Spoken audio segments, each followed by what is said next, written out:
Otro.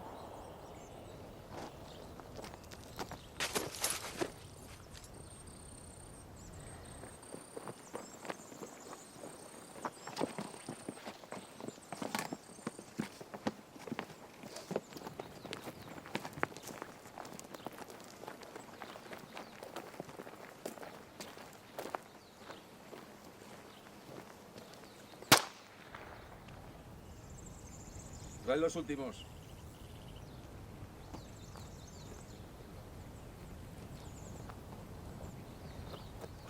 ¿Qué he hecho? ¡Calla y arrodíllate! ¡Que te arrodilles, he dicho!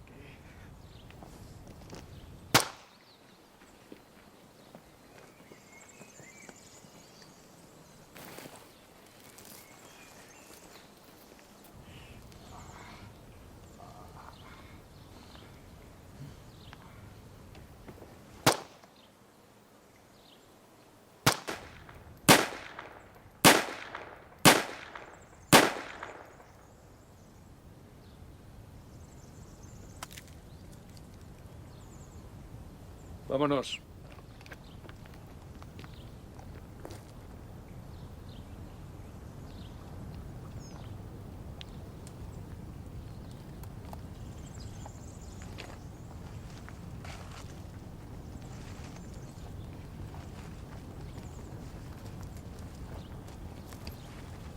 Aquí.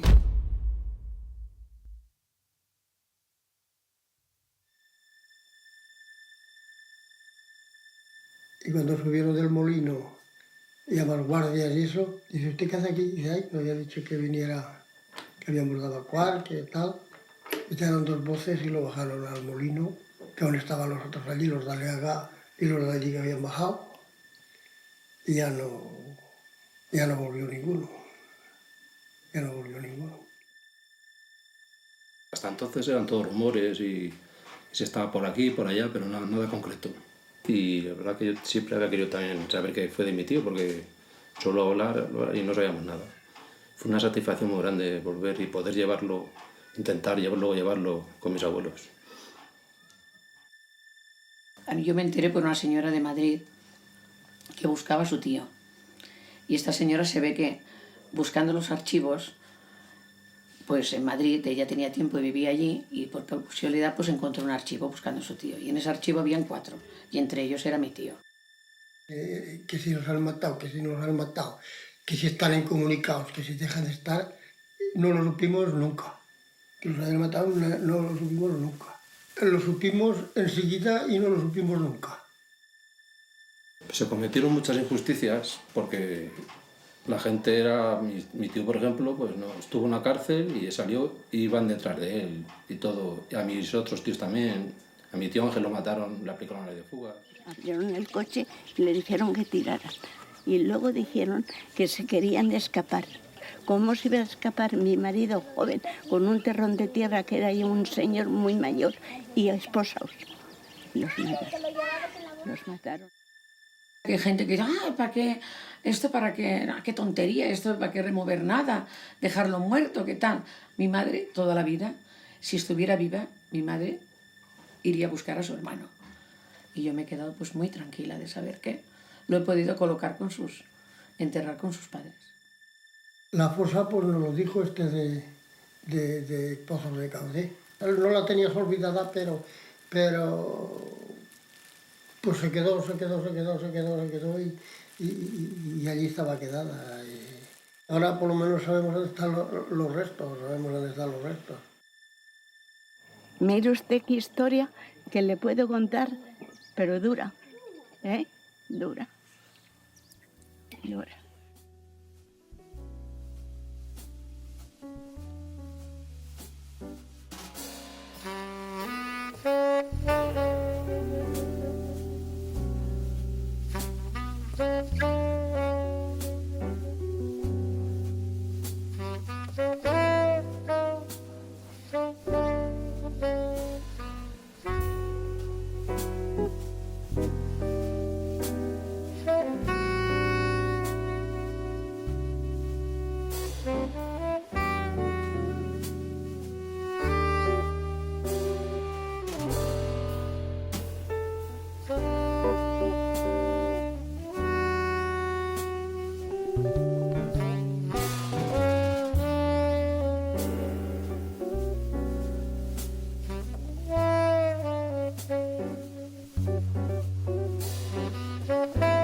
Grupo Paleolab somos un grupo de investigación interdisciplinar e independiente que nos dedicamos al estudio de antropología física y paleopatología en las poblaciones antiguas. Esta experiencia nos permitió, con los años, desarrollar una segunda línea encargada del estudio de los restos humanos en contextos recientes. En el año 2003, un grupo de asociaciones dedicadas a la recuperación de la memoria histórica, así como diversas iniciativas de tipo privado por parte de familiares de desaparecidos y agrupaciones de familiares, nos solicitaron la colaboración, aportando los conocimientos de las ciencias forenses a la recuperación de desaparecidos, fundamentalmente de un periodo bastante desconocido, que era aquel vinculado a los grupos guerrilleros, concretamente al fenómeno del maquis. Y así, a partir del año 2005, iniciamos un conjunto de exhumaciones que se fueron definiendo geográficamente en lo que era la antigua zona de actuación de la agrupación guerrillera de Levante y Aragón. Precisamente ahora me dirijo a uno de los primeros sitios donde tuvimos la oportunidad de recuperar a un guerrillero, concretamente a Fuerte Escusa, donde familiares y los promotores de aquella exhumación, que en aquel caso fue la asociación La Gavilla Verde, me están esperando.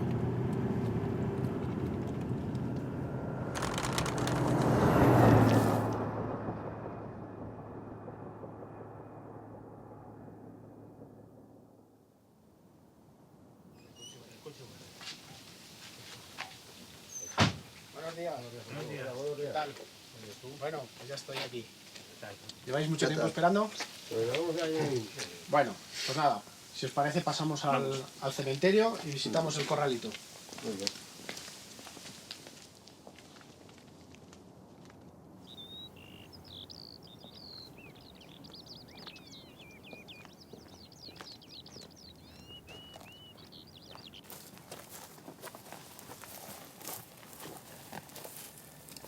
Aquí.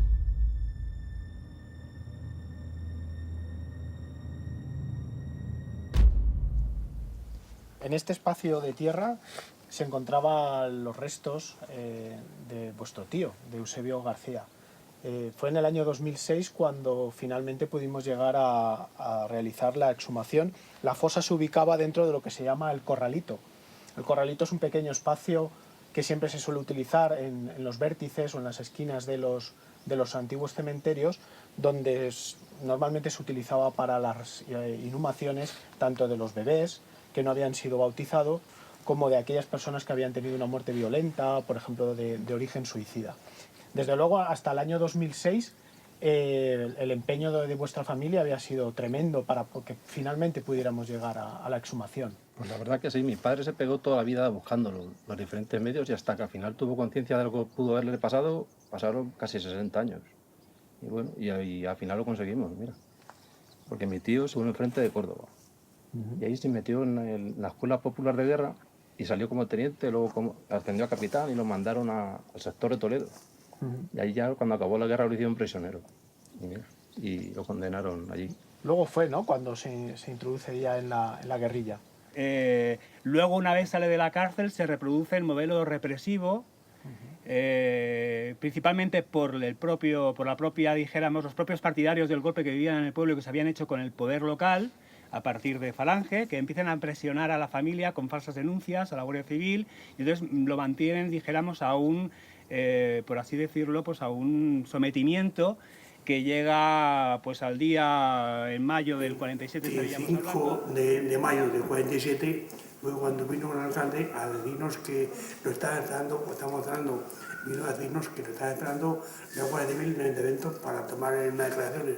Mi hermano ya sospechando que había sido torturado y parado por lo que había pasado de la muerte y eso, se esperaba todo peor. Entonces fue, en vez de bajarse a las caballerías, tratar de alientar a las caballerías, sin la fila puesta, se fue. Y ya se fue a las guerrillas. Y se fue a la Canal Mojón y luego a Tormón. Que se incorpora a la escuela guerrillera de Tormón. El campamento guerrillero de los Montes Universales, y a partir de ahí se incorporan en el quinto sector. El quinto sector es el que afectaba a la provincia de Cuenca, al norte de la provincia de Cuenca, la serranía, dijéramos, hasta Utiel-Requena. Y este sector, pues bueno, pues fue un sector importante, no quizá tuvo la relevancia que el sector 17, que era el aragonés, o que el sector 11, que era el sector, dijéramos, de Cuenca-Valencia, pero el quinto sector tuvo, dijéramos, actuaciones muy relevantes. Vosotros como familia, ¿cuándo sabéis o en qué momento sabéis que vuestro tío puede llegar a estar aquí en Fuerte Escusa, que es donde finalmente fue ejecutado? Es que te voy a decir una cosa. Mi padre siempre tenía pensado que se había ido fuera de España y no, tampoco le quise... No, porque vuestro empeño llegó incluso, vuestro ONU. Padre hizo una carta que se dirigió al alto comisionado de desaparecidos de la ONU. Y luego después, pues he estado yo para saber dónde estaba mi hermano, quería ir a saber dónde estaba enterrado para llevarlo junto a mis padres. Entonces llegó y yo recurrí a través de Emilio Silva y Pedro Peinado, recurrimos a la ONU, ¿sabes? Y me contestaron diciendo que era cosa de las guerrillas, de cosas de la Guardia Civil. Y entonces yo recurrí a un escrito a la Dirección General, a Madrid, diciéndole que me dieran el informe donde estaba enterrado mi hermano, ¿sabes? Entonces me comunicaron que era un buen de cosas. La muerte de Eusebio se circunscribe dentro de lo que serían las acciones de la agrupación guerrillera de Valencia y Aragón en la ocupación de pueblos. Parece ser que fue el jefe de Falange o el jefe del Somatén que disparó contra Eusebio y le causó la muerte. Es cierto que la documentación que remitís, en este caso a la Gavilla, y que a su vez nos la trasladan a nosotros, al equipo de exhumación, para nosotros es fundamental, ¿no? Porque precisamente incluso la propia identificación del guerrillero, con los nombres, con su nombre, con sus apellidos, consta incluso en el documento oficial que la Guardia Civil instruye sobre el caso, y en la memoria anual así consta.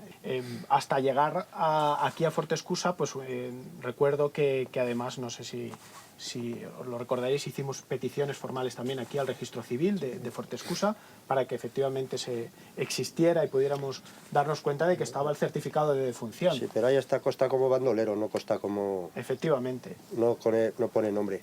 Esa era la pauta que habitualmente se utilizaba en los registros civiles, el colocar el apelativo o de varón no identificado, incluso como bandolero, en este caso.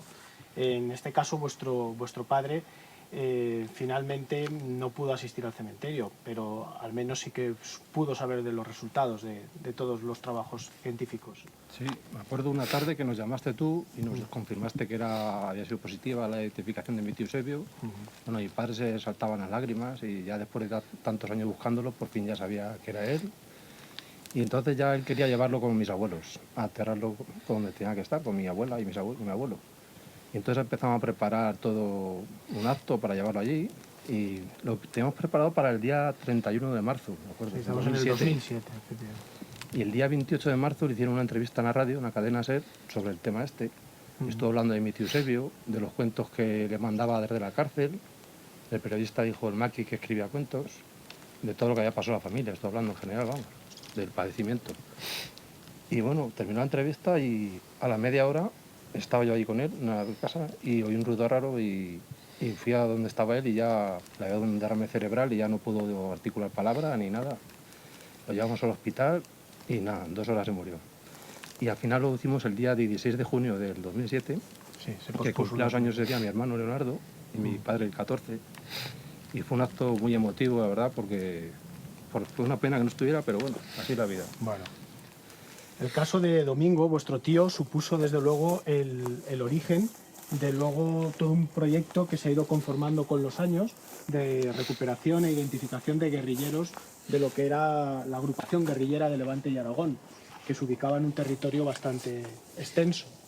Bueno, así los primeros orígenes de la agrupación podríamos hallarlos en la llegada de guerrilleros procedentes de la Operación Reconquista de España, la invasión del Valle de Arán, que se establecen por Mosqueruela, la zona de Mosqueruela, y empiezan a hacer incursiones en el territorio de la Serranía Baja de Cuenca y el norte de Valencia, en los Serranos. A partir de ahí se establecen y se van incorporando nuevos guerrilleros que envía el Partido Comunista desde Francia, guerrilleros que tienen que huir dedicados a las acciones urbanas en la ciudad de Valencia, y todo ese conjunto va a desarrollarse hasta llegar a contar con unos 550 guerrilleros en total en sus años de existencia. Estamos hablando que se iniciarían en el año 45 y que acabaríamos con la evacuación en el año 52. Las provincias desde el sur de Tarragona hasta el norte de Albacete, toda la línea, dijéramos, de montaña interior de Valencia, Castellón, la provincia de Teruel, se podría decir que casi entera, menos las zonas no montañosas, y la serranía conquense, serán, dijéramos, los que van a configurar eso que nosotros hemos llamado territorio maquis y vosotros habéis denominado territorio agla.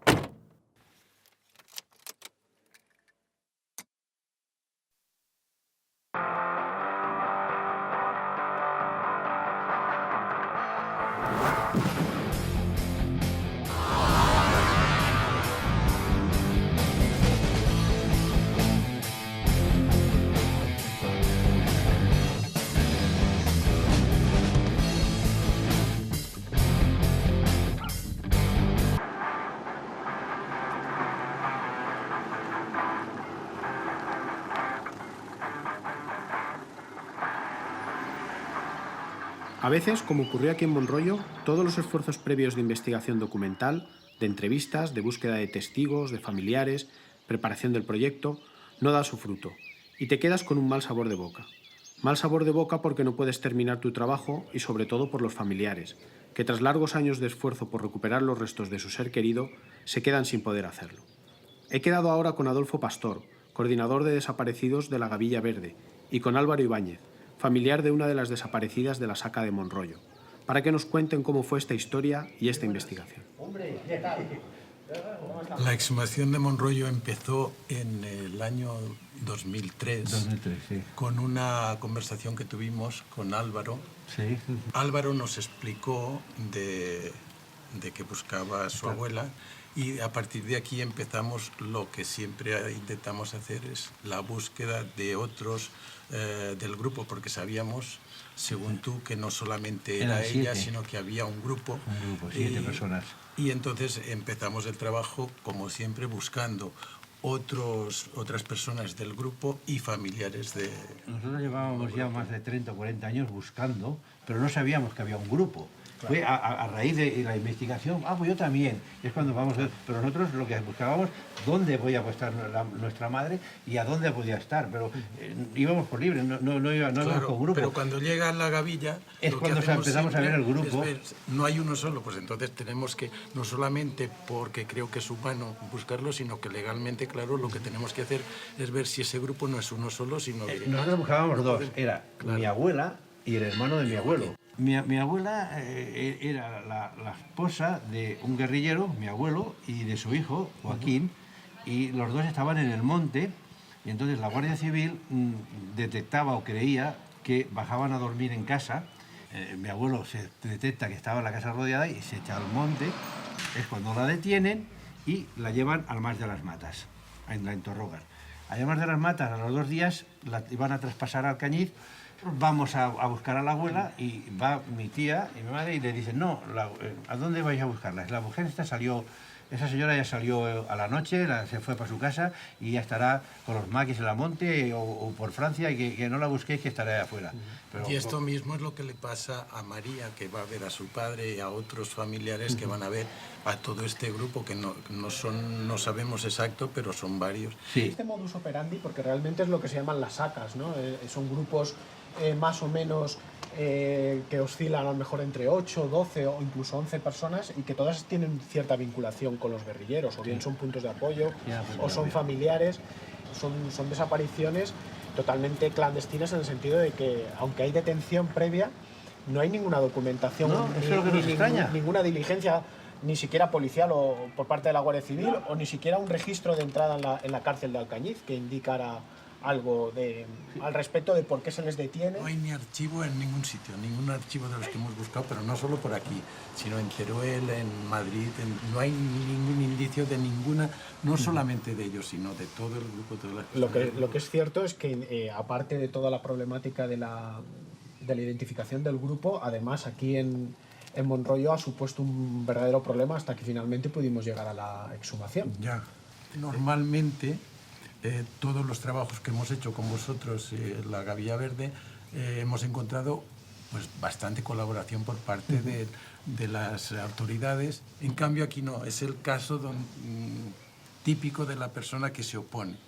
Sin argumento alguno, simplemente se nos prohibía de hacer cualquier investigación aquí en el pueblo, se nos prohibió hasta de entrar en el cementerio. La Justicia de Aragón, tuvo que emitir una resolución. El gobernador civil también intervino. El gobernador civil también mandó una carta, estuvieron todo el gobierno. De la delegación de Teruel, también el Justiciero de Aragón, dos veces envió la resolución que, bueno, la conminación, no sé cómo le dicen, pero simplemente una resolución recomendando al ayuntamiento que interviniera para ayudar en la exhumación. Y es que Marina, la persona que con él empezó todo el tema y que tenía unas ganas tremendas de era la hija mayor, que era más murió. Sí, yo escribí una carta diciéndole al alcalde: gracias, señor alcalde, porque por no habernos dejado entrar, Marina no ha podido ver los resultados. No sin ver resultados, sino simplemente sin poder entrar al cementerio para empezar la exhumación.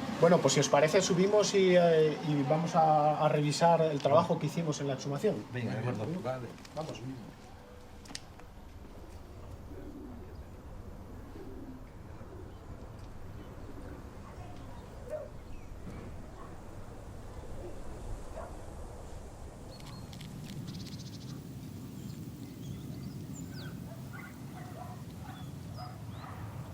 Allí está el cementerio antiguo de Monroyo, donde en principio todo indicaba que estaba la saca de los desaparecidos de Alcañiz.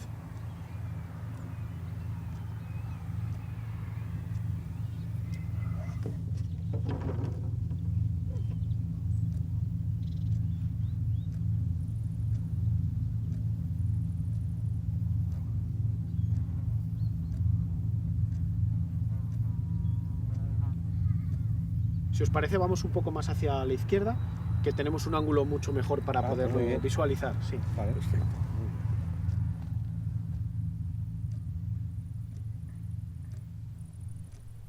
Fue en noviembre del 2007 cuando acudimos aquí al cementerio de Monroyo, y como bien todos sabéis, pues los trabajos de exhumación lo que aportaron fue, por desgracia, que no se pudo localizar los restos humanos, y sin embargo la excavación, que fue muy minuciosa, siguiendo pues las técnicas propias de la arqueología forense, lo que nos permitió fue documentar una gran fosa de dimensiones importantes, y que la interpretación que nosotros hemos dado a estos resultados es que probablemente esa fosa que exhumamos vacía fue la fosa que pudo contener a los restos de los 7 o de la saca que buscábamos. Esta interpretación de la fosa de grandes dimensiones la hemos podido encajar mucho mejor, como bien sabéis, con toda la documentación que a posteriori, años después de la exhumación, hemos tenido acceso a ella. Y es precisamente ese documento de un carpintero. Encontrado en el Ayuntamiento de Monroyo. Encontrado en el Ayuntamiento de Monroyo, efectivamente. Sí, Era una petición que venía del gobierno civil, concretamente de Teruel, a instancias de esa campaña que hizo Franco de exhumaciones en los años 50. Gente que no reclamaba a nadie, ponerlo en una caja y para poder darlo para Madrid. Lo que es cierto es que el caso de Monroyo probablemente sí que lo tengamos que interpretar como una de las exhumaciones, casi diría yo, clandestinas, que tienen su destino en el Valle de los Caídos. La saca de Monroyo fue en noviembre de 1947. Justamente en el mes de julio de este mismo año llegó a ponerse al frente de la lucha antiguerrillera el general Pizarro.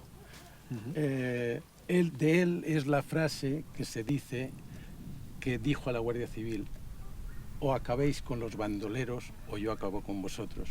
De aquí que su comportamiento, tanto de él como de todos los que le acompañaban, la Guardia Civil y todos los otros estamentos, pues lucharon de esta manera en contra de no solamente la guerrilla, sino todos los puntos de apoyo, porque luchando contra los puntos de apoyo, los que le apoyaban, pues sabía que acababa con la guerrilla. Pues precisamente ahora me dirijo a la población de Gúdar, aquí en Teruel, donde hemos tenido la oportunidad de exhumar en los últimos años hasta 2 fosas, con un volumen total de 21 cadáveres y que tiene relación precisamente con todos los meses de máxima acción represiva de la Guardia Civil sobre la guerrilla.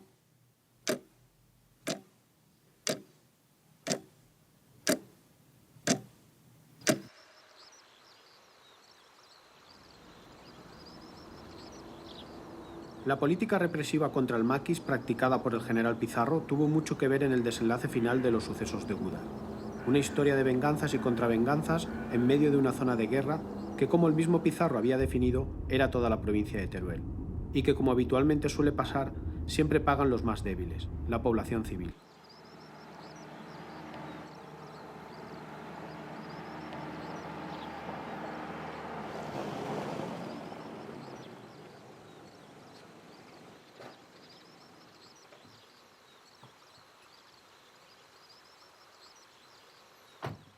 Hola, José Ramón, ¿qué tal?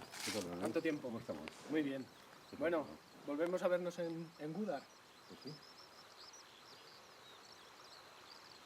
La historia se puede decir que en este pueblo de Gúdar empieza en la época de la República con el reparto de tierras para todos los vecinos. Y en concreto hay una figura fundamental y protagonista de la historia que es Florencio Guillén. Florencio Guillén en esta época de la República era concejal aquí en este pueblo. Y poco después, durante la guerra, ocupó la alcaldía. Cuando acabó la guerra, fue detenido, juzgado, condenado a 12 años y un día. Estuvo encerrado en la cárcel de Torrero, en Zaragoza, hasta que en el año 44 fue liberado con libertad provisional. Al llegar aquí a Gúdar, por lo que se cuenta, su situación era irrespirable. Incluso él llegó a temer por su vida, lo que motivó que decidiera esconderse. Y qué mejor escondrijo que unirse a los propios guerrilleros que estaban en la montaña. Y en el mes de septiembre del 46 detienen a su mujer, a Felisa Montolío, y se la llevan detenida a la cárcel del partido en Mora de Rubielos. No sé si por un insulto o cuál fue el motivo. La cuestión es que uno de los guardias que estaban interrogándola, con el fusil le dio un culatazo en el pecho, y al parecer perdió el sentido y quedó muerta. Los guardias se asustaron y temieron pues, la reacción, ¿no?, de su marido y de sus hijos. Y entonces simularon que se había colgado en la reja de la cárcel con el pañuelo que llevaba al cuello. La noticia que corrió de inmediato por Gúdar era que Felisa se había suicidado en la cárcel de Mora. Y de inmediato aparecieron letreros en Mora de Rubielos diciendo que su muerte sería vengada. Los dos hijos más pequeños tuvieron que marchar del pueblo porque la vida que les hacían era difícil. Y marcharon a Valencia por orden de la dirección de la guerrilla, y donde pasaron a vivir con familias valencianas. La situación límite vendrá en el mes de septiembre, al día siguiente de cumplirse el año de la muerte de Felisa. Los guerrilleros habían preparado un ataque al cuartel de la Guardia Civil. Intervienen una buena parte de los dirigentes del 17 sector. Asaltan el cuartel de la Guardia Civil, aquí con un doble fin. Por un lado, asaltar el cuartel, y por otro, vengar la muerte de Felisa. Asaltan una serie de casas de la población y asesinan a 8 vecinos, entre los cuales habían 3 niños de corta edad. Más que nada, se cree que fue para no dejar testigos de los hechos que habían ocurrido. Entre los asesinados estaba el alcalde de Gúdar en el momento que Felisa había sido detenido, su mujer, 2 de sus hijos, su hermana, el cuñado y uno de los hijos. Toda la familia. Efectivamente. Esto ocurrió la noche del día 29 de septiembre de 1947. Las autoridades, en el momento que tienen noticia de lo que ha ocurrido en Gúdar, toman el pueblo. Aquí viene el ejército, viene la Guardia Civil, desplazada desde Teruel. En la tarde de ese día, el propio gobernador, el general Pizarro, Y la orden es que hay que hacer una represalia en el pueblo para asustar al elemento civil y que en adelante nadie apoye a la guerrilla. Y la orden era que tenían que detener a 22 vecinos. Son gente que no tiene vinculación con el maquis. Sobre todo eran gentes de izquierdas, pero que podían haber tenido algún contacto, no digamos que no, pero eran vecinos normales, ¿no?, del pueblo. Al final del día 1 se encuentran con que solamente hay 11 detenidos. Todos ellos, o la mayor parte de ellos, desarraigados de la localidad. Y deciden ir a la cárcel de Aliaga y sacar a 11 personas, entre los cuales hay un grupo de vecinos de Montoro que habían tenido parte con la guerrilla de alguna manera, a lo mejor facilitándoles alimentos. Y deciden llevarlos, junto con los 11 de aquí de Gúdar, a una casa en la Virgen de la Vega, en Alcalá de la Selva. Durante esa noche sufren terribles interrogatorios para intentar que cuenten todo lo que sepan y la relación que hayan podido tener con la guerrilla. Y la orden es que al día siguiente deben de sacarlos y fusilarlos. Y así es como a 22 vecinos, al día siguiente los ponen delante de 2 pelotones de fusilamiento.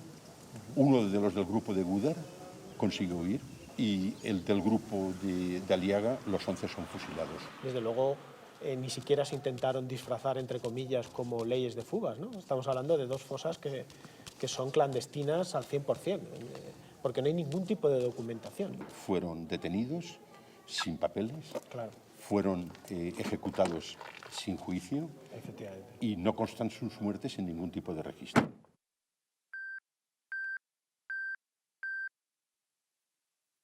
La madrugada del 2 de octubre de 1947, uno de los 2 camiones de la Guardia Civil sale desde la Virgen de la Vega y se dirige hacia un paraje cercano a la Masía de los Olmos, situado entre las poblaciones de Alcalá de la Selva y Gúdar. Allí es hacia donde ahora me dirijo y donde me están esperando Paco Sánchez, de la Asociación Pozos de Caudé, y José Edo, que era el alcalde de Alcalá de la Selva cuando realizamos los trabajos de exhumación. Este camión era el que transportaba a las 11 personas que habían sido trasladadas desde la cárcel de Aliaga, y el paraje donde en el año 2006 exhumamos una de las fosas relacionadas con este caso.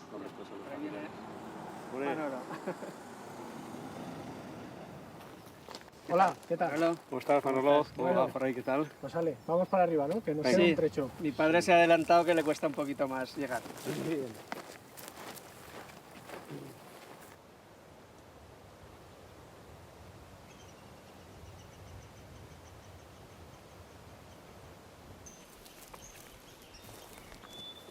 Nosotros hemos ayudado en lo que hemos podido, pero muy orgullosos en su momento de haberlo hecho, ¿no? Porque era algo que conocía desde hace muchos años y el poder haber ayudado a que se haya por fin resuelto esta historia tan triste, ¿no? Que los familiares hayan podido recuperar los restos y hayan podido poner punto final a este tema, pues es una de las cosas de las que estoy orgulloso de haber hecho como alcalde de Alcalá en el tiempo en que lo fui.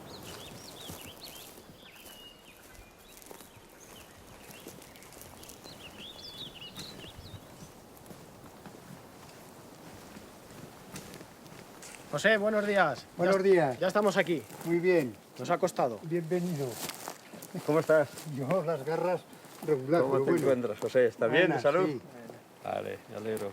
Aquí está la fosa con los desaparecidos de la cárcel de Aliaga. Yo me acuerdo, pues eso, de que la fosa estaba Hicimos ahí 1,5 metros escaso por 20 centímetros de hondo. O sea, todos estos restos que están ahí... Esos son los que sacamos. ¿Pero que estaban en superficie? Sí. Esos los sacamos y sacamos 2 pares o el par de zapatos. Uno que estaba casi podrido y el otro estaba íntegro, casi íntegro, con todos los huesos del pie. ¿Y eso estaba ahí? Dentro, eso estaba ahí. En estas piedras que vemos aquí, por debajo de las cuales se encontraban precisamente los restos humanos que usted y Isidro Guía fueron los que pudieron manipular inicialmente. ¿Por qué los hemos encontrado aquí? Pues porque una vecina de Alcalá de la Selva vio partir el Ford 4 con la Guardia Civil y toda esta gente hacia aquí, dirección hacia la carretera de Aguilar. y unos momentos antes había partido otro Ford 4 con otra pandilla de la Guardia Civil hacia el monte de Mora de Rubieros.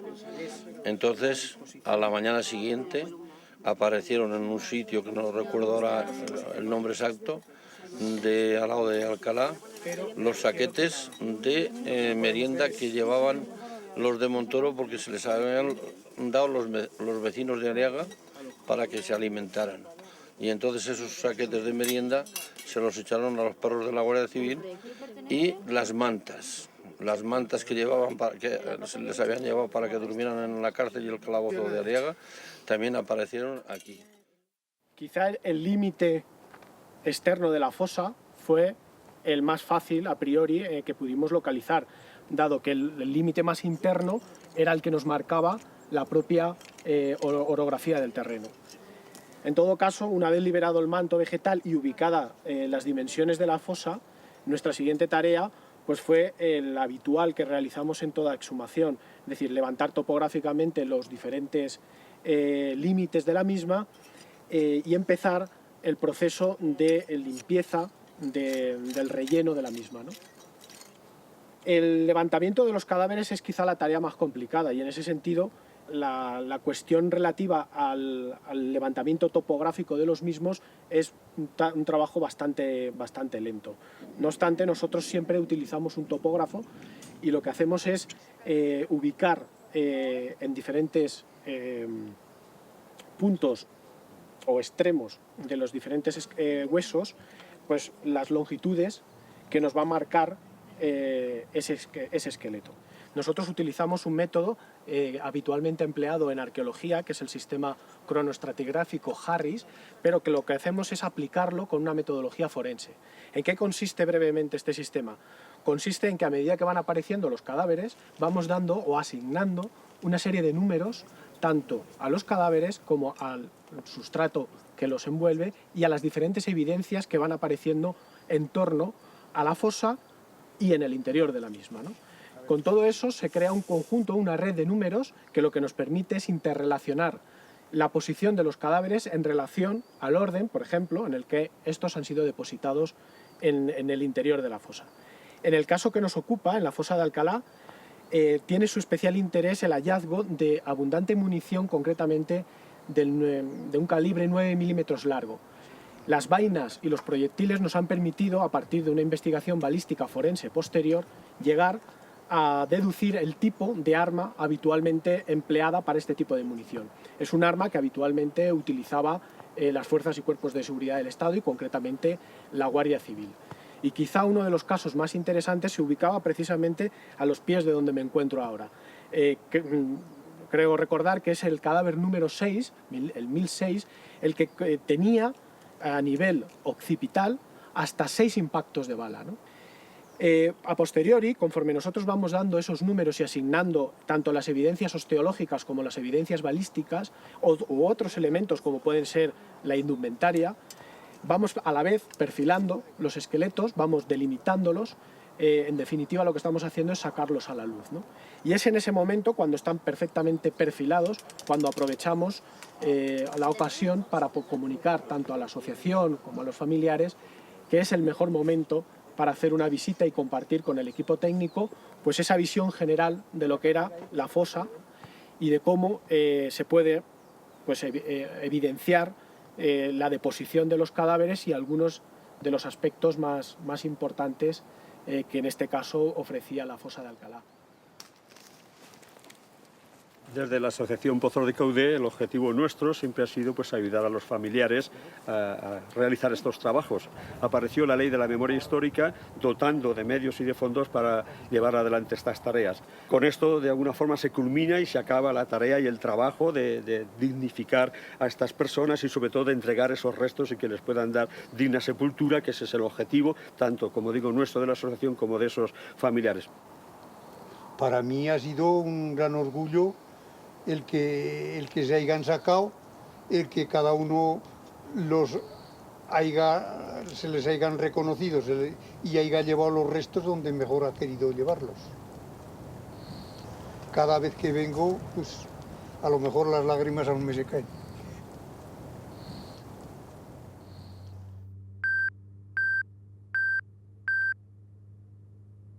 La otra parte de la historia relacionada con los sucesos de Gúdar termina cerca del Barranco del Arco, en la partida de Fuennarices. Esa misma mañana de octubre del 47, otro camión sale desde la mencionada casa de Alcalá de la Selva en dirección Mora de Rubielos. Este camión lleva a los 11 vecinos de Gúdar. Hacia allí vamos ahora, para recordar cómo fue la exhumación que realizamos en 2011 y la historia asociada a esta fosa, donde pudimos recuperar los restos de 10 de los vecinos de Gúdar. Recordemos que uno de ellos consiguió escapar. Hemos venido durante 6 años aquí, los veranos, buscando, picando con determinadas personas, tanto de Mora de Rubielos, de la zona de Gúdar, de Alcalá. Entonces nos conocimos, a Joan y a Jaume les conocí en unas jornadas que hicieron en Mar de las Matas. Bueno, entonces no los conocía de nada, ellos son fotógrafos, estaban haciendo una exposición de fotografía de lugares y zonas que hacen referencia con la Guerra Civil, y bueno, en la comida les conté pues el caso este, lo que yo sabía entonces, y les manifesté que no teníamos el lugar exacto donde estaban enterrados. Ahí quedó esa gestión y nos despedimos y ellos continuaron. Vinimos a hacer una valoración, a ver si podíamos encontrar algún sitio que nos pareciera que había, que pudiera haber los restos de estos asesinados, y nos perdimos con Juan, y cuando estábamos francamente perdidos, ya no sabíamos mucho hacia dónde encarrilarnos, encontramos a una persona. Este señor vio que sabíamos un poco del tema, y a partir de ahí Juan creo que recuerda muy bien cómo el pastor reaccionó cuando le hablamos de la fosa, ¿no? Se le enseñamos unas fotos de una masada que habían fotografiado para saber si era aquella. Y el hombre de golpe nos dice, pero los muertos no están allí. Y le dijimos, pero ¿usted sabe dónde están los muertos? Dice, claro. Y entonces le dijimos, ¿sabe usted que la familia los busca desde el 47? Y el hombre dice, sí. Claro, pues queda así sin decir más, y nosotros decimos, pero ¿por qué no ha dicho usted nada? Dice, porque a mí no me preguntaron nada. Y claro, nos llevó aquí directamente, y luego lo volvimos a llevar a su casa, y le preguntamos si podíamos citarle. Y el hombre nos miró así y dice, mejor que no. Esto es lo que nos tocó más, porque o sea, el tema del miedo lo hemos encontrado muchas veces en estos lugares, el tema del silencio, ya lo sabes tú muy bien. Correcto. Y ya se acabó, o sea, lo dejamos allí y tenemos nuestra palabra que no lo citaríamos. Además tampoco sabemos cómo se llama el hombre ese, ni estamos seguros que encontraríamos su casa fácilmente, pero... La fosa estaba situada en la ladera de una montaña, en un lugar de difícil acceso y en pendiente, endureciéndose así bastante los trabajos de exhumación. Bajando al lugar donde se encontraba la fosa, nos encontramos con Bernardo Zafón, que es familiar de uno de los asesinados de Gúdar y que no ha querido perder la ocasión de visitar de nuevo el lugar donde 64 años después aparecieron los restos de su padre. Bernardo, aquí está la fosa. Vamos a volverla a ver.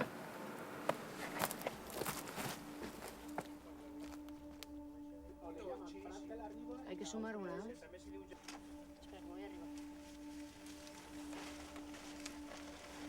Fue una fosa que a priori planteaba cierta complejidad porque nos encontrábamos con un túmulo, realmente era un pseudotúmulo, una gran acumulación de piedras de importante tamaño, de importante peso, y efectivamente una vez retiradas las piedras y acondicionado el espacio, dejando toda el área susceptible de excavación, pudimos objetivar que efectivamente ya nos encontrábamos con los restos humanos que vosotros en la primera visita ya habíais podido localizar. Entre los primeros días de exhumación fue complejo delimitar algunos aspectos y tampoco teníamos algunas evidencias, pero contábamos con un testimonio bastante importante, y era que, en teoría, si esta era la fosa que buscábamos y las identidades de las personas que buscábamos, pues debíamos encontrarnos entre ellos a una persona que tenía una prótesis, concretamente una prótesis de pierna, ¿no? Y efectivamente a los pocos días de la exhumación pudimos documentar esa evidencia que para nosotros era muy importante porque significaba que al menos teníamos al grupo de Gúdar, que era el que buscábamos. ¿Se acuerda usted, Bernardo, cuando estábamos trabajando en ese momento que usted llegó por primera vez y estaba un poco dudoso de... Sí, de si realmente su padre podía estar aquí en la fosa. Es que no había sitio ahí de haber 9 personas. No había sitio. Bueno, ¿puede? Cuidado. Y la cosa... Esta gente no está aquí. ¿Ah, no? ¿Dónde están entonces? En el cementerio de Moda. ¿Sí? Sí. ¿Pero usted qué piensa? ¿Que su padre está allí? Sí. Como mínimo tenemos 3 cadáveres aquí. Pues ya no sacaréis más. Estos son soldados de la guerra. Y además, otra cosa tengo que deciros. Dice que estaban muertos allí abajo. Aquí no los subieron. Allí abajo no los subieron aquí. Estuvieran enterrados por allí, pero subirlos aquí no los subieron. O sea, que es posible que lo que haya sea parte de ellos. Algunos de ellos. Algunos, ¿Aquí? unos cuantos. Algunos de ellos. Entonces, ¿quiénes son estos? ¿Soldados de la guerra?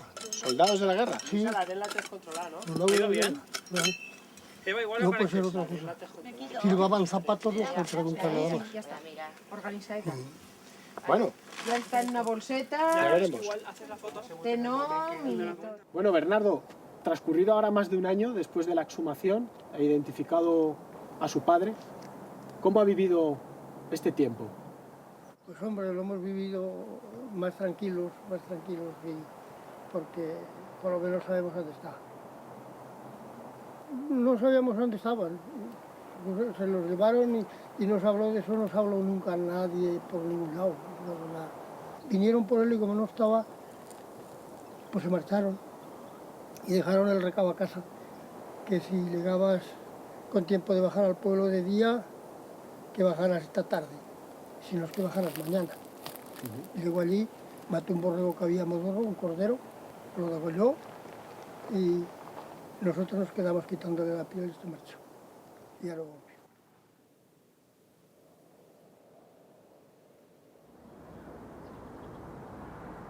Si recordáis, el origen de toda esta tragedia fue la muerte de Felisa Montolío, en manos, presuntamente, de la Guardia Civil. Pues bien, los hijos de Felisa, al poco tiempo de su muerte, fueron trasladados por los mismos guerrilleros hasta Valencia, y en el camino pararon en el Molino del Peinado, en Torrijas, cerca de Manzanera, que casualmente estaba entonces regentado por un antiguo cómico ambulante al que junto a su hijo y otras 7 personas le fue aplicada la ley de fugas en abril de 1947, y de los que pudimos recuperar sus restos en junio de 2010 en el cementerio de Albalat dels Tarongers.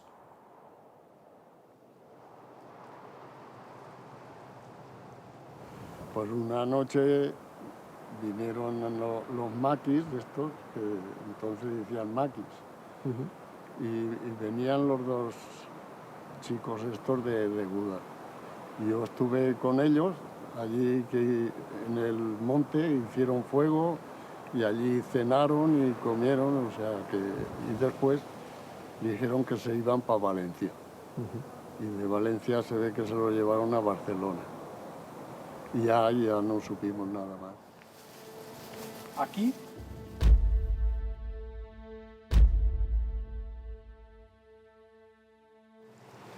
Aquí en este espacio es donde se encontraba la fosa común, donde pudimos recuperar entre mayo y junio del año 2010 pues los restos de aquellas 9 personas a las cuales se les aplicó la ley de fugas y entre los cuales estaba tu padre y tu hermano. Eran Antonio Delgado Mir y Antonio Delgado Viadera. Ellos fueron detenidos en marzo del año 47, ¿no? Sí. Una mañana, a las 4 de la mañana, pues tocan a la puerta y llega la Guardia Civil.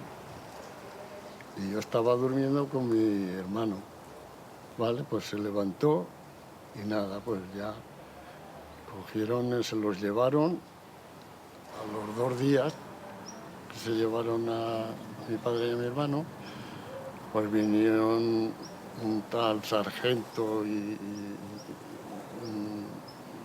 5 o 6 guardias civiles más, y a mi madre le pegaron y a mi abuela la querían matar, y aquello fue, bueno, una cosa, un desastre.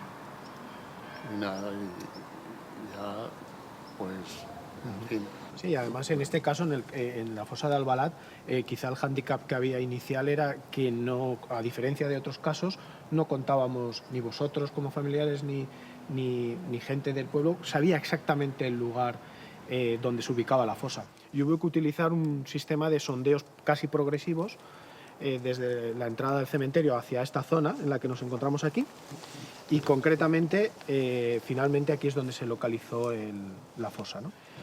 Cuando localizamos la fosa y se realizó todo el proceso de levantamiento de cadáveres, una de las primeras tareas que solemos hacer es, y concretamente aquí en Albalat, reunía las condiciones adecuadas, porque hay todavía una de las salas de autopsia, la pudimos emplear pues, para hacer un análisis preliminar de los restos, incluso para tomar algunas muestras biológicas, ¿no?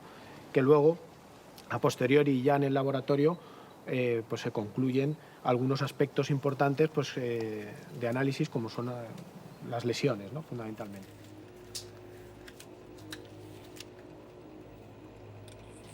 Cuando se lleva a cabo un estudio antropológico forense en el laboratorio, se tienen que tener en cuenta una serie de aspectos que nos van a ayudar a la identificación del individuo. En primer lugar, hay que determinar el sexo. En este sentido, en el cráneo, por ejemplo, bueno, pues hay una serie de elementos como la frente huidiza o los arcos supraciliares, lo que es la zona de las cejas más marcada, nos van a ir indicando, poco a poco, junto con otros aspectos, a esta proximidad sexual. La pelvis también, bueno, pues ofrece unas características de un sexo muy fiable. Todos los huesos se pueden medir y con la aplicación de fórmulas que nos van a ayudar a esta aproximación, a la determinación de estos caracteres sexuales. Asimismo, otro de los aspectos que hay que establecer en el estudio antropológico es la determinación de la edad. Esta edad también se puede establecer a partir de la observación de la unión condroesternal de la cuarta costilla, la obliteración, de las suturas craneales, el cierre de las líneas metafisarias de la evolución de la sínfisis del pubis o de la superficie del ilion en la pelvis. Por último, la estimación de la estatura, siempre y cuando contemos con un esqueleto bien conservado, con unos huesos largos, como así decirlo, de extremidades superiores e inferiores, completos, podremos estimar una estatura con un gran porcentaje de fiabilidad. Otra de las cuestiones a resolver en los estudios de antropología física y forense en el laboratorio es la determinación de aquellos marcadores que nos hablan de la movilidad del individuo y de su lateralidad, es decir, si era diestro o era zurdo, ¿no? Por ejemplo, observar lo que se llaman entesopatías, es decir, la inserción de algunos músculos, por ejemplo, a nivel de las clavículas o a nivel de la cara anterior del fémur o en la cara posterior de la tibia, nos permite cotejar esta información con los datos que las familias nos proporcionan a la hora de confeccionar lo que se llaman las fichas de datos ante mortem. Otra de las cuestiones más interesantes es la resolución del mecanismo de muerte. Para ello, fundamentalmente nos vamos a dedicar a observar aquellas lesiones que tienen el carácter de perimortem, es decir, que han sucedido en torno al momento de la muerte, ¿no? En este caso, además, existe una correlación topográfica, es decir, lesiones a nivel del brazo, a nivel de la pierna, concretamente a nivel del fémur izquierdo, donde observamos una fractura conminuta, es decir, con muchos fragmentos, y que tiene relación con el impacto de algún proyectil. Como en este caso, en el cual hubo una entrada y una salida de un proyectil que afectó a todo el paquete intestinal de izquierda a derecha. Por ejemplo, vamos a hacer una reconstrucción de cuál sería la trayectoria que debió tener el proyectil y que probablemente pudo causar la muerte junto con todo el contexto de las otras lesiones que venimos comentando. Quizá otra de las cuestiones de mayor interés también que se plantean son la documentación de enfermedades que han dejado su impronta en el hueso y que nos permiten, si tenemos datos relativos a las mismas en las fichas de datos ante mortem, cotejar y ayudar de alguna forma a la identificación o a perfilar la identificación. La última cuestión a determinar es la toma de muestras para la identificación genética. Preferentemente utilizamos una muestra dental que a priori puedan obtenerse un material genético adecuado. Como cotejo genético también se puede utilizar muestras biológicas relativas al hueso y concretamente preferentemente utilizamos fémur o incluso la tibia, ¿no? Con esta toma de muestras se remiten las mismas al laboratorio de genética para establecer la identificación plena en el mejor de los casos, claro. las conclusiones a las que llegamos es que los cadáveres mayoritariamente tienen un patrón de lesiones coincidente y equiparable entre ellos, y que además pues, de alguna forma confirman que fue una ejecución, ¿no? A diferencia de lo que, bueno, pues los testimonios que se van recogiendo en el expediente judicial, pues que habla de la aplicación de una ley de fugas, ¿no?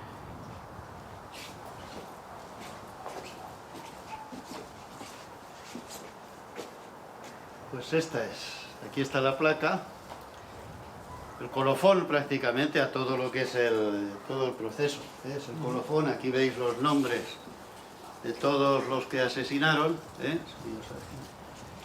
personas asesinadas pues por simplemente ser lo que se llamaba punto de apoyo. Tú sabes lo que significaba. Sí, sí. Un punto de apoyo era tan importante entonces como el propio guerrillero, porque el guerrillero tenía que estar conectado con su pueblo. Y el punto de apoyo era el nexo de unión. Esta gente, como muy bien ha dicho Manolo en sus conclusiones, fueron víctimas de una antigua ley, que no se parió entonces, pero sí que le vino bien a Franco, la ley de fugas, que la habéis oído 1000 veces. Esa ley fue un instrumento fundamental, porque lo que les daba era a los guardias civiles, al ejército menos, pero sobre todo a la Guardia Civil, pues les daba la facultad de matar a quien quisieran. Y fue lo que aplicaron a este grupo de gente.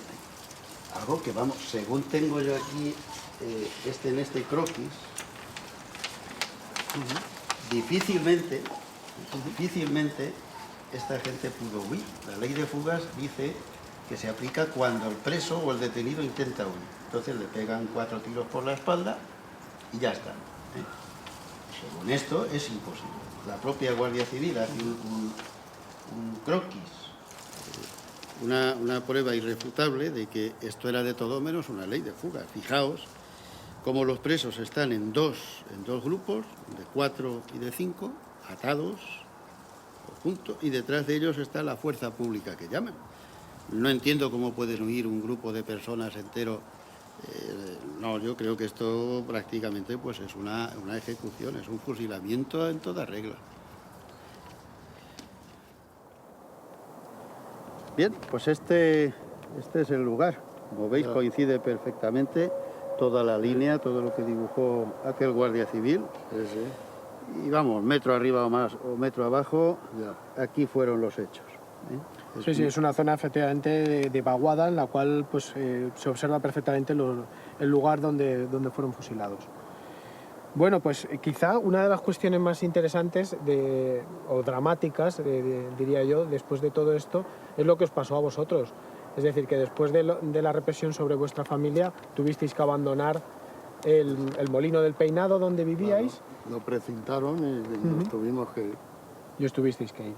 En otras poblaciones cercanas, como las Casas del Marqués, Higueruelas, es decir, pequeños rentos y aldeas fueron abandonadas o incluso prácticamente destruidas después de la acción represiva. Precisamente en Higueruelas está enterrado uno de los guerrilleros que llevaba como nombre de guerrilla Manolete, que pudimos recuperar en una exhumación que también realizamos unos años antes en la población conquense de Villarejo de la Peñuela.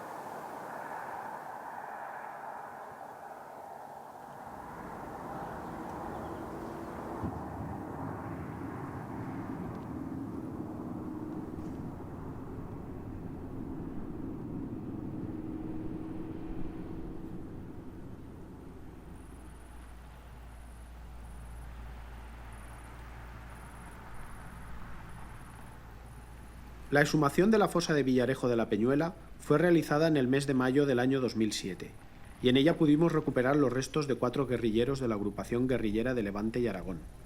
La exhumación se realizó a petición de 3 de las 4 familias relacionadas con los fallecidos.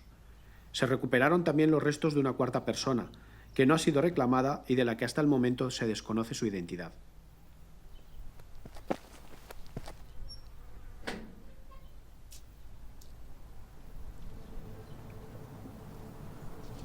Aquí en este espacio estaba ubicada la fosa de Villarejo de la Peñuela. 4 guerrilleros que fueron abatidos aquí en un paraje cercano conocido como el Cerro de la Cabeza a instancias de una acción bélica entre el grupo guerrillero que estaba ubicado en el campamento y una acción de contrapartida de la Guardia Civil. A diferencia de lo que hemos visto en otras fosas, como por ejemplo la fosa de Albalat del Star-on-Chairs en Valencia, en esta exhumación tuvimos la oportunidad de contar con un testigo directo del proceso de inhumación de los cadáveres en esta fosa. Concretamente, un vecino del pueblo había sido la persona encargada por parte de las fuerzas de la Guardia Civil de inhumar los restos en esta fosa.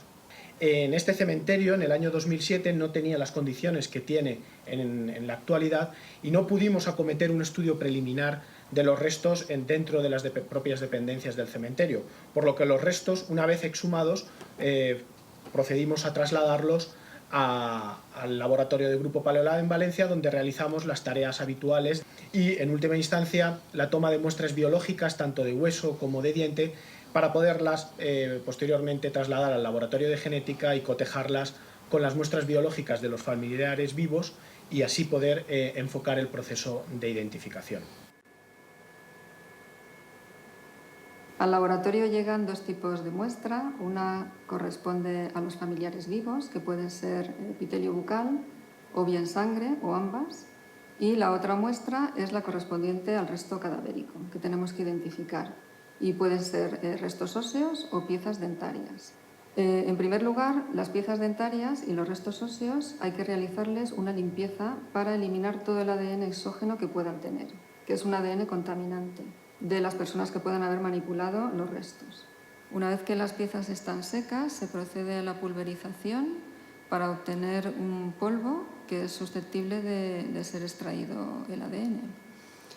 Se coge una cantidad concreta de polvo y se mezcla con el buffer de lisis y se deja en incubación durante un periodo de tiempo que puede ser variable. Lo que obtenemos es un extracto de ADN que hay que separar del polvo, para lo cual es necesario centrifugar. La extracción del ADN se realiza en un extractor automático de ADN. De esta manera se separan las moléculas del ADN de cualquier otra cosa que contenga el extracto. La amplificación del ADN se realiza en el termociclador. Este ADN amplificado tenemos que visualizarlo en el secuenciador. El conjunto de estos alelos constituye la huella genética, que luego se visualiza mediante una aplicación informática, ya dándole nombre a los marcadores y dándole nombre a los alelos, y se pueden cotejar entre sí para ver si existe la relación de parentesco biológico. La huella genética es un conjunto de marcadores que en número suficiente constituye una combinación única que individualiza a cada persona, ¿vale? Tiene un poder de discriminación de una persona entre 1 trillón.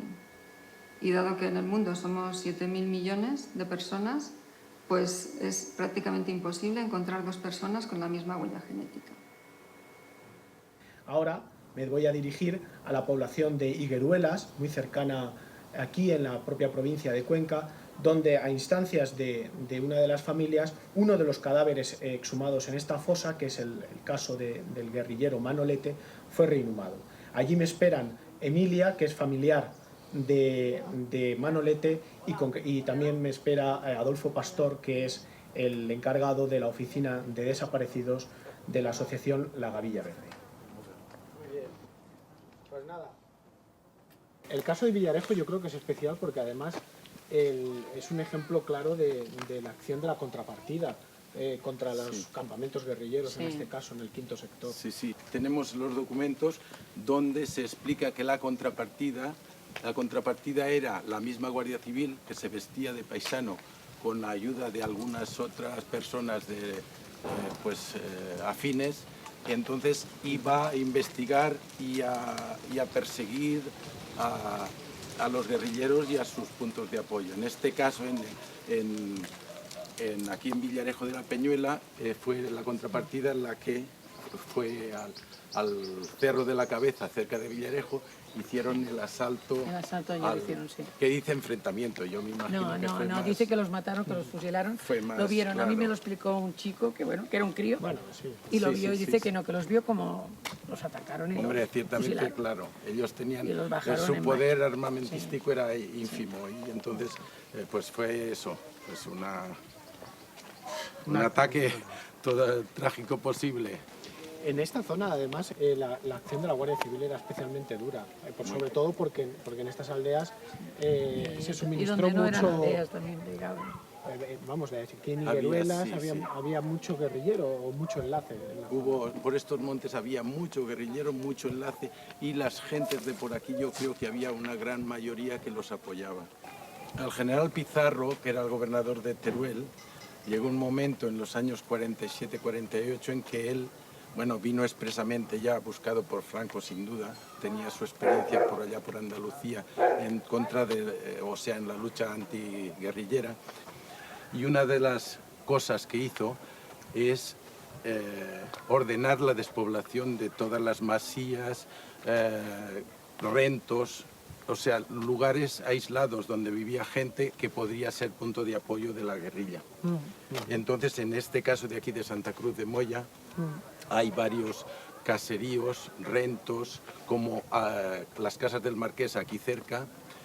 La idea es que los que vivían en estas casas tuvieron que irse, pero bueno, de la noche a la mañana, a buscar una casa de un familiar o donde fuera en el pueblo más cercano. Los de la casa del Marqués aquí a Higueruelas, los de Orchoba, por ejemplo, a Las Rinconadas o Santa Cruz, tenían que ir...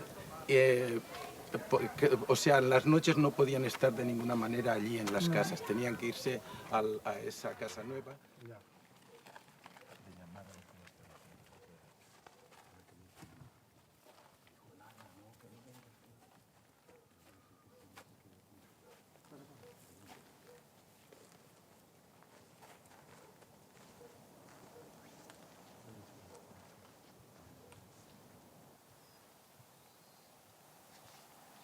Una vez identificados los restos, organizamos un acto médico, íntimo, para entregarles el informe pericial y los restos de su ser querido, como en Benajever, donde recuperamos los restos de 8 desaparecidos. Mi padre era un trabajador de aquí de Benajever, y en el año 1947, el día 26 de marzo, lo asesinaron. Vinieron una tarde a mi casa para recoger a mi padre.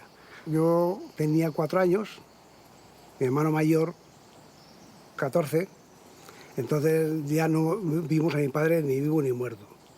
Entonces mi infancia fue muy mala porque en el pueblo el que podía ayudarnos, que en aquellos tiempos tenía algo de comer, pues no quería ayudar, porque era ideología contraria a lo que mi padre había luchado, ¿no? Yo he ido a pedir, Yo sí que he ido a pedir por ahí por los pueblos de alrededor y hasta en mi pueblo para comer, Yo nunca he robado nada, jamás. He pasado mucho hambre, mucho hambre, Yo me he comido la piel que bajaba por el río de naranja, o sea, en tierra, me las cogía para comérmelas. Cosa bastante, te diga. Hace 4 años yo me enteré por la prensa que ponía que el alcalde de Benajever buscaba a familiares de 4 tumbas que habían aquí en el cementerio de Benajever. Entonces yo hablé con el alcalde por teléfono, entonces él ya me dijo, pues mira, toma el teléfono de la Gavella Verde, da Pedro, y habla con él, que es lo que llevan el caso esto. Y yo pues llamé a Pedro.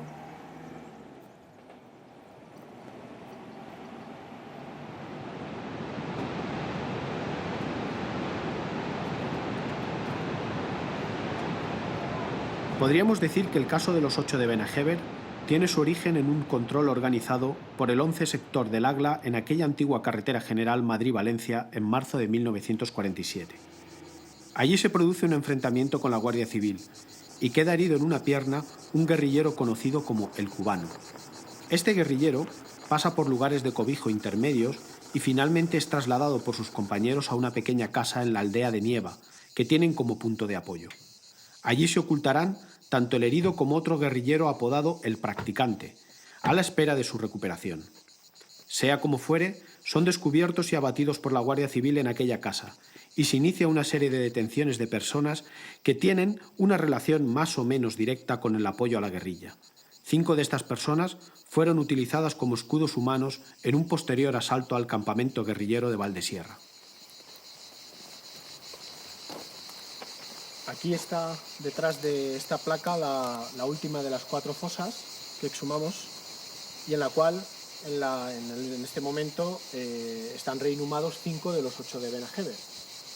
Recordar que había 4 fosas y se decidió en la última de ellas reinhumar aquellos de los cadáveres en los cuales pues sus familiares desearon que permanecieran aquí, en el mismo lugar donde fueron enterrados.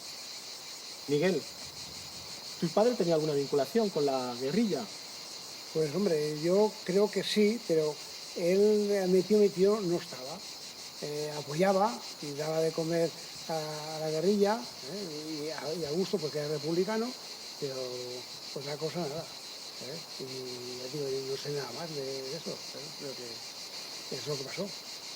Bien, la cuestión principal es que esta importancia que tienen los puntos de apoyo hace que tu casa se convierta en un lugar intermedio, no tan solo de esa dijésemos, en despensa para los guerrilleros, que es el lugar donde van a recoger esa comida, sino a su vez también será uno de los lugares donde oculten al cubano antes el día anterior a trasladarlo a Nieva, que será donde morirá. Sí, fue al día siguiente de estar en tu casa, fue cuando lo trasladan, ya querían como un traslado definitivo, porque era un punto de apoyo muy seguro trasladarlo a Nieva. Lo único fue que la Guardia Civil en ese momento estaba sobre el hilo de algunos movimientos de los vecinos y cayeron en la cuenta de que en la casa de Nieva pasaba algo. Fue cuando se realiza el asalto, porque ya tienen conocimiento, por alguno de los bajo torturas consiguen algún testimonio, y será cuando entren y ponten el operativo del asalto a la casa de Nieva, y luego de allí será más tarde, a las horas, será cuando se trasladen con las 5 personas que son colaboradores de la guerrilla, que ya tienen la seguridad, la Guardia Civil, que tienen buena información, que los trasladen hasta el campamento de Valdesierra.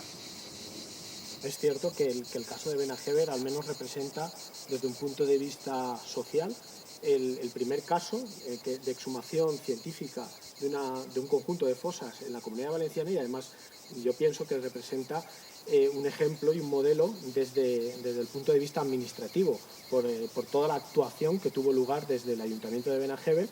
Yo tuve conocimiento de los hechos de Benajever antes de ser alcalde, la vecina aquí del pueblo, y la gente mayor me habían contado que había 8 personas que estaban enterradas aquí en el cementerio. Entonces mi primera decisión cuando me eligieron en mayo del 2007 alcalde fue intentar buscar a los familiares e intentar recuperar los restos. Y dentro de ese periodo fue cuando presentaron un recurso por parte de uno de los familiares a través de una asociación que se llama Grupo Nizcor, que plantearon una denuncia contra mí en el sentido de decir que yo no podía actuar, que no podía ordenar esas exhumaciones. Seguimos adelante, presentaron una primera denuncia en el juzgado de Liria, esa denuncia se archivó y volvimos a notificar cuando encontramos los restos, lo puse en conocimiento del juzgado, me comunicaron que siguiese adelante con la ley de memoria histórica, volvieron a presentar otra denuncia contra mí diciendo que como era un crimen de lesa humanidad tenía que haber estado presente un juez de primera instancia. Al Ayuntamiento de Benajever como tal ya no ha llegado ningún recurso más, ningún escrito más, y a mí nadie me ha planteado tal.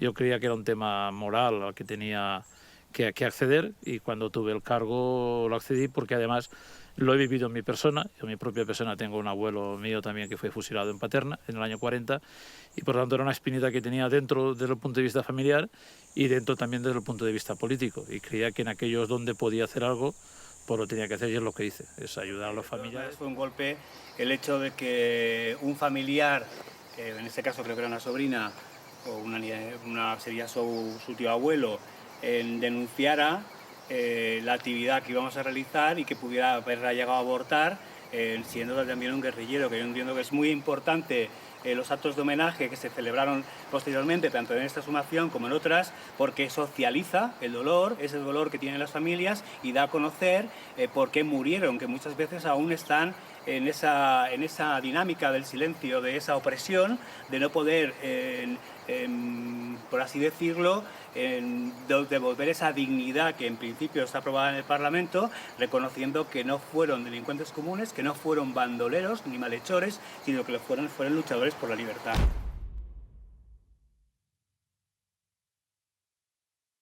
Personalmente al equipo hacerlo, y en este caso, dado que es un acto médico que consiste en proceder a la entrega de unos restos identificados, en este caso, pues a vosotros, a la familia, que ya nos conocemos, pues daros entrega personal de los restos, ¿no? Sí. La documentación se os va a proporcionar una vez... La última fase de investigación en estos casos de exhumaciones conlleva en los casos positivos la entrega de los restos a sus familiares.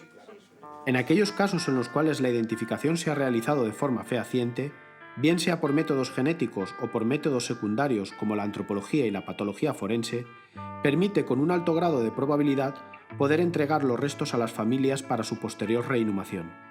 Es un acto sencillo, un acto médico y muy emotivo, en el que entregamos junto con los restos toda aquella documentación que pueda acreditar tanto las causas de la muerte como las circunstancias que la rodearon, así como otras certificaciones.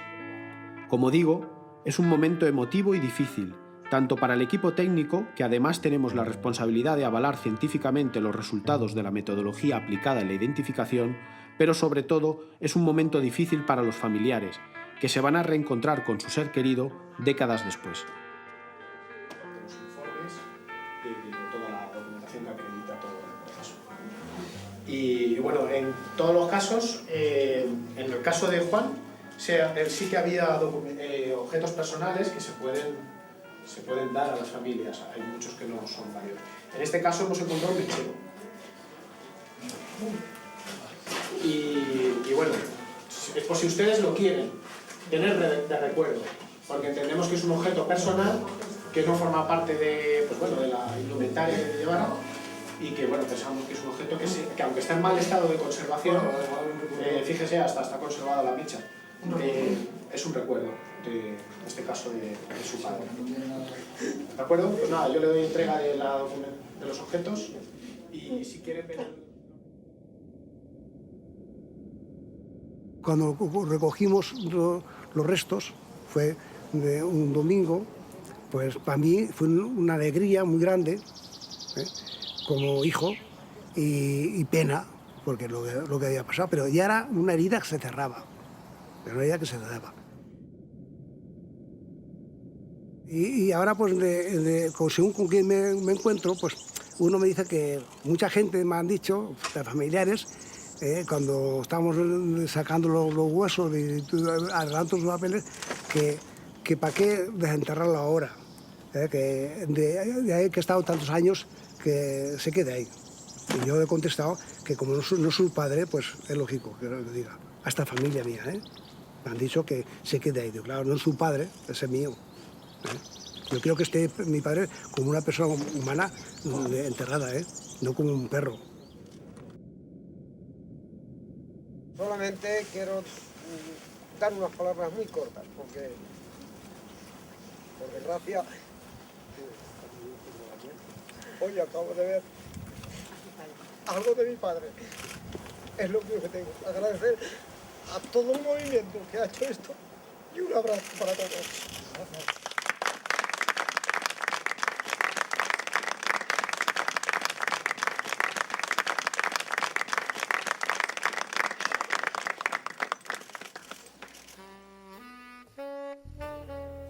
Parece ser que es una parte de la historia, ¿no? que ha estado oculta, ha estado una etapa un poco oscura, ¿no? dentro de nuestra historia del siglo XX, pero bueno, es una manera también de poder reencontrarse, ¿no? con nuestro pasado, y poder aportar o poder reconstruir esa parte de la historia que en un momento dado pues parece que se perdió, y que bueno, pues se ha podido rescatar y dar un entierro digno a muchas personas que se lo merecían. Siento que hemos hecho un trabajo como útil y valorado, sobre todo hacia la gente Me he sentido valorada porque hemos hecho un trabajo que ha devuelto los familiares a sus familias.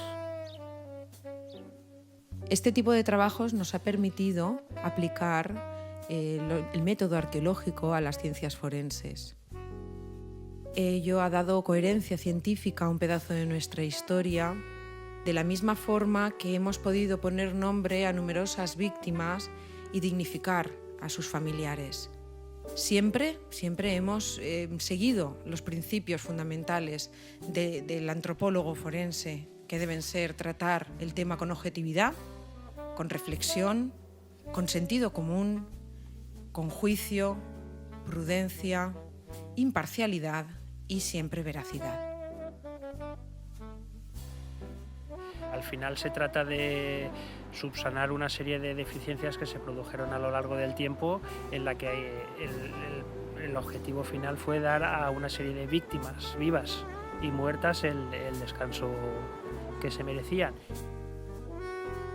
Me han enseñado las pequeñas historias que conforman ese periodo histórico que hemos abarcado de posguerra, del que normalmente no tenemos noticia. Es muy gratificante también pues, cuando conoces a los familiares, te implicas también en todo, y cuando consigues recuperar sus restos y se los entregas, pues de la forma en que lo agradecen, como si lo acabaran de perder a su familiar, y por el mismo motivo pues, es también más decepcionante quizá pues, en el momento en que en algún caso por diferentes causas no hemos podido recuperar los restos, pues el hecho de la decepción, pues que el familiar está esperando esos restos y que no consigues recuperarlos.